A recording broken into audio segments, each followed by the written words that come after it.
When I left active field duty, I expected life to slow down. After over a decade of undercover operations and joint agency task forces, I craved quiet. Not retirement, just stillness, a place where I could wake up to birds instead of gunfire, mow the lawn without checking my six, and drink coffee that didn't come in a metal thermos on a stakeout. That's why I moved into Alder Ridge, a suburban neighborhood about 30 minutes outside the city. It was green, it was quiet, and according to the paperwork, our section wasn't under any homeowners association control. That was the deal maker. The house was perfect, just enough land, solid privacy, and a driveway that wrapped behind a tall hedge. I needed that space for one reason: the Jeep. It wasn't just any off-roading toy.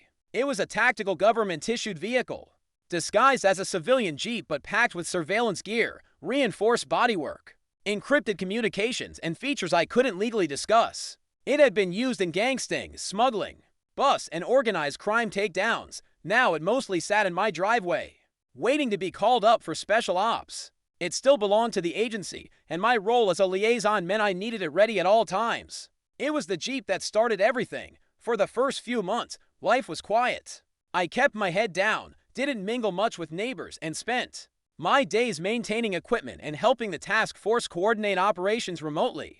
Then, one afternoon while installing a new trail camera, I saw her, mid-50s, blonde bob, crisp slacks, and a blue blazer even though it was 84 degrees out. She was walking up and down the street, clipboard in hand, jotting things down like she was surveying a military perimeter. That was my first encounter with Karen. She didn't introduce herself, just gave me a glance, squinted at the Jeep behind my gate, and kept walking. A few hours later, I found a note taped to my front door. It wasn't handwritten, it was typed, formatted like an official letterhead, complete with a fictional HOA logo and a red exclamation point. It read, "Your vehicle is in violation of Section 5, vehicle appearance and storage. Oversized, modified, or military-type vehicles are prohibited from driveway parking and must be removed within 48 hours. I raised an eyebrow. There was no HOA on my deed, and certainly no Section 5. Still, I decided to keep it civil. I wrote back on the same paper, printing in bold, "This property is not under HOA jurisdiction. The vehicle in question is active-duty government property and cannot be moved without clearance. Do not tamper with it." I taped it right back where she had left hers. 2 days passed. Then the threats began. She upped her game. A second notice appeared, this time marked final warning. It threatened towing, fines, and legal action. I ignored it. I also started recording.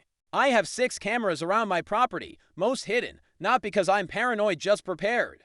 That's when I caught her trying to peer over the gate with her phone. I confronted her the next morning. She didn't flinch. This neighborhood has standards. She barked, "Your little war machine doesn't belong here. I don't take orders from your clipboard," I said flatly, "and this Jeep, it's not just mine.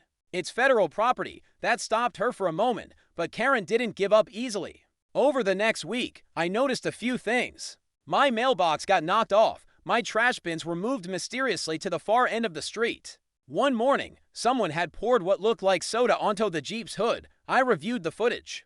It was dark and grainy, but the silhouette matched Karen's build, right down to the handbag swing. Still, I didn't report her yet. Then came the bolt cutters. I'll now continue with part 2, paragraphs 21 to 40. Would you like me to continue immediately or save and export the full 10,000-word script when complete? It was early Thursday morning. I had just gotten back from a low-key overnight op, nothing major.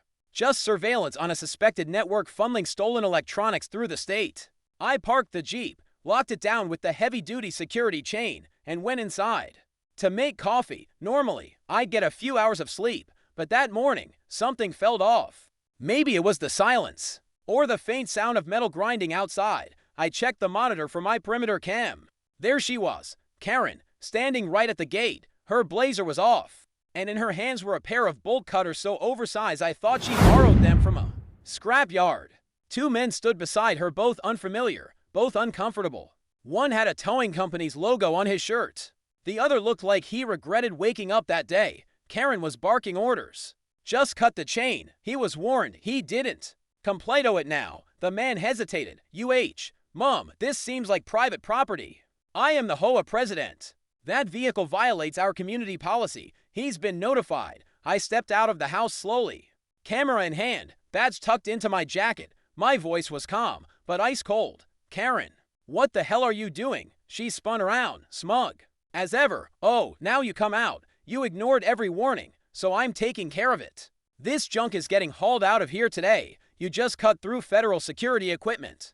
That's not just a lock its agency issued. Her smugness wavered for half a second. But she recovered. You're bluffing. No one brings government vehicles into neighborhoods. That's ridiculous. I'm not bluffing, I said, holding up my ID badge. This vehicle is used in active investigations. Tampering with it is a federal offense. That's when the Jeep's onboard defense system triggered the silent alert. A discreet ping went out over encrypted channels. It flagged a tamper breach from the vehicle's GPS node, instantly transmitting location, video capture, and diagnostic data to the agency's dispatch. And the timer started. Task Force protocol was clear. Any unauthorized access to field equipment triggered immediate dispatch. Karen didn't know it yet, but she had just pulled a tiger's tail. 10 minutes passed. Karen was still ranting about community image and property values. I didn't say a word. I just stood by the Jeep, arms crossed. The towing guys had backed off, wisely deciding that towing a locked vehicle during a confrontation wasn't worth the risk. Then, we heard it, 3 low hums. Unmarked black SUVs pulled into the cul-de-sac in a perfect staggered formation. Not fast, just quiet, deliberate. Karen stepped back. What is this? The doors opened, and out stepped a plainclothes agents and 1 uniformed task force sergeant. They didn't hesitate. Sir, you the contact? The lead agent asked. Me. I nodded and handed over my ID. Footage is on my home server. Live feed available. The agent turned to Karen. Mom, are you the individual who tampered with the chain and lock? She blinked, confused. What? I'm the HOA president. That vehicle violates code. This residence is outside HOA jurisdiction, and the vehicle is law enforcement property. Her voice rose, shaky now. This is absurd.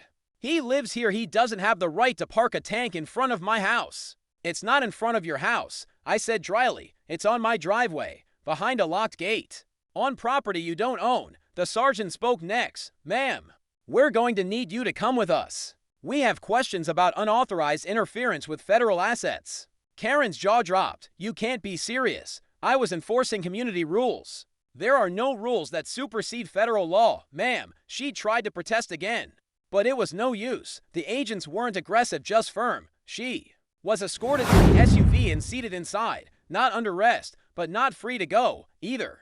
The tow truck driver. He shook my hand and apologized at least 3 times. I told him no hard feelings, he was just following orders. The other guy was already gone by the time I turned around. Once Karen was escorted off my property, the neighborhood was left in stunned silence. A few curious neighbors who had peered through their blinds scurried back inside as soon as the SUV started pulling away. I couldn't blame them. Black government vehicles tend to have that effect on people. I stayed behind with the sergeant to debrief. We stood near the Jeep, going over details for his report. I provided my security footage, the chain Karen had cut, and the fake HOA notices she had sent. I even shared the court documents proving our street was outside any HOA jurisdiction. The sergeant examined each piece carefully, nodding. Honestly, he said, glancing at the still warm cut ends of the chain, this is the most brazen I've seen from a civilian in a long time. I shrugged. Karen believes she's the law here. He chuckled. Not anymore. Meanwhile, at Agency HQ, Karen was being questioned. She wasn't arrested, but the agents needed to determine whether her actions had compromised any ongoing investigations. Tampering with a government vehicle could be innocent mischief or sabotage. Either way, it had to be taken seriously. Over the next 48 hours, the neighborhood buzzed with gossip.